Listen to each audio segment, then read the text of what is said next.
Hi అండి. అందరికీ నమస్కారం. Welcome to my YouTube channel. ఈ వీడియోలో పెన్షనర్లందరికీ ఇప్పుడైందిన తాజా వార్త అండి. సో, పెన్షనర్లందరికీ కూడా కొత్త డీఆర్ అండి. డిఆర్ఎస్ రిలీఫ్ పెరుగుదలలో ఈ మార్పులైతే గమనించాలి. అరియర్స్ అనేవి కూడా మనకు జనవరి 1, 2023 నుంచి మార్చి 2024 వరకైతే అరియర్స్ చెల్లించవలసి అయితే ఉందండి. సో, ఈ 15 నెలలకు సంబంధించిన అరియర్స్. సో, ఫస్ట్ ఇన్‌స్టాల్‌మెంట్‌లో ఎంత రావాలి, సెకండ్ ఇన్‌స్టాల్‌మెంట్‌లో సో, 3 సమాన వాయిదాలు కదా ఇవన్నీ.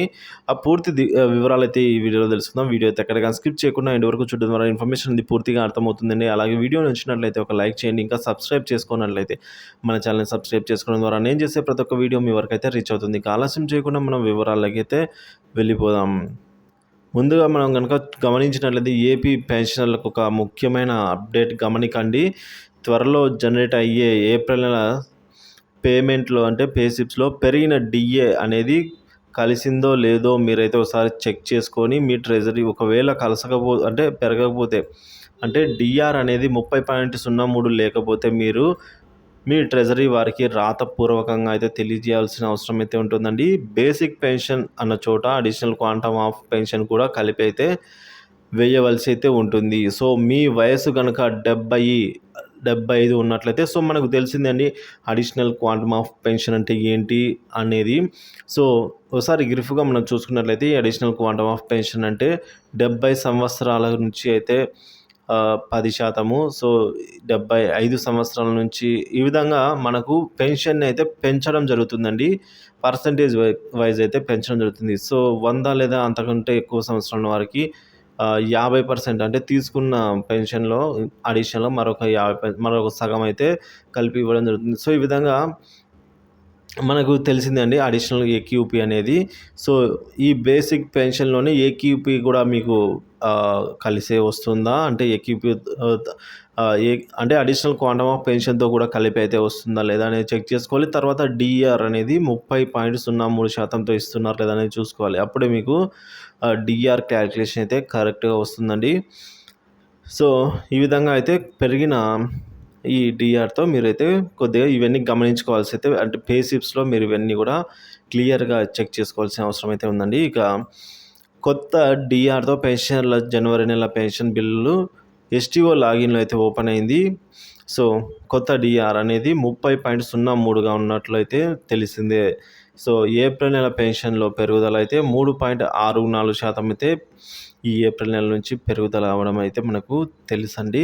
సో, ఇక 30.03 డీఆర్‌తో టేబుల్ క్యాలిక్యులేషన్ మనం గనక చూసుకున్నట్లయితే మొదటగా బేసిక్ పే 23,000 అంటే బేసిక్ పెన్షనర్‌కి బేసిక్ పెన్షన్ అంటే ఆ ఏక్యూపీ కలుపుకొని రావచ్చు లేదా ఎట్లైనా కావచ్చు. బేసిక్ పెన్షన్ అనేది రూ. 23,000 ఉన్నట్లయితే వారికి ఇప్పటి వరకు వస్తున్న అంటే డీఆర్ అనేది 26.39తో ఇప్పటి వరకు ఇస్తున్న దాంతో సో, 23,000 బేసిక్ పేకి మనకి రూ. 6,070 రావడం జరిగింది. సో, అదే ఇప్పుడు 30.03 అంటే పెరిగిన డీఆర్‌తో కలుపుకుంటే రూ. 6,907 అయితే రావడం జరిగింది. సో, అంటే మనకి ఇక్కడ డిఫరెన్స్ వచ్చేసి రూ. 837 డిఫరెన్స్ అయితే ఉంది. సో, ఈ రూ. 837 అయితే అదనంగా వస్తుందండి. 23,000 బేసిక్ పే ఉన్నవారికి ఈ రూ. 837 పెరగడం జరుగుతుంది ఏప్రిల్ మంత్ నుంచి.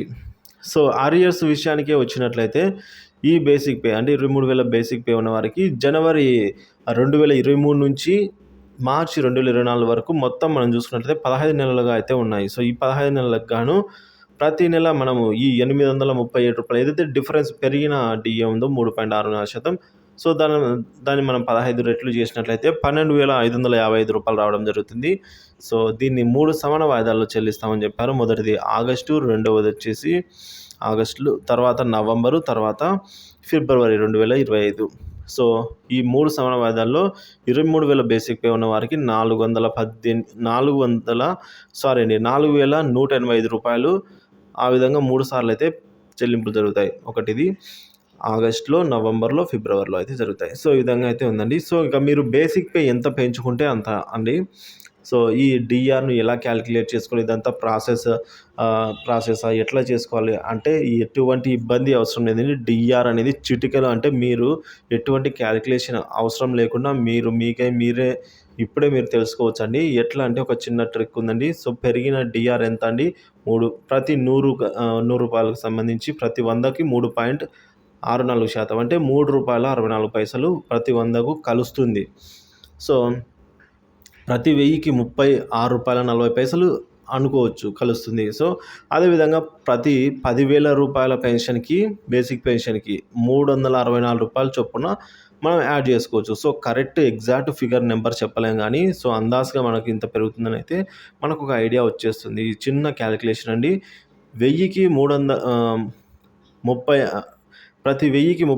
36.40 సో, రూ. 36 అనుకోండి. ప్రతి 1000కి రూ. 36 ఇంకా మీకు ఎన్ని వేల పెన్షన్ వస్తే అన్ని రూ. 36 లేదా 10,000తో చొప్పున తీసుకుంటే ప్రతి 10,000 రూపాయలకి రూ. 364 సో, ఈ విధంగా మీరైతే లెక్క చేసుకోండి. సో, ఒకసారి ఇదైతే కంపల్సరీ చూసుకోండి. మీరు అడిషనల్ క్వాంటమ్ ఆఫ్ పెన్షన్ కలిసిందా లేదా మీ బేసిక్ పెన్షన్‌లో, అలాగే మీ డీఏ అనేది 30.03% ఉందా లేదంటే 26 పాయింట్ సంథింగ్ ఉందా అనేదైతే మీరు ఒకసారి చెక్ చేసుకొని, ఒకవేళ ఏమైనా మార్పు ఉన్నట్లయితే మీ ఎస్టీఓ గారికి అని మీరు రాతపూర్వకంగా అయితే మీ ట్రెజరీ వారికైతే ఈ విధంగా రాసి పంపవలసి అయితే ఉంటుంది. ఇదండి ఈ వీడియో సమాచారం. ఇన్ఫర్మేషన్ నచ్చినట్లయితే వీడియోని లైక్ చేయండి, షేర్ చేయండి. Thank you for watching this video.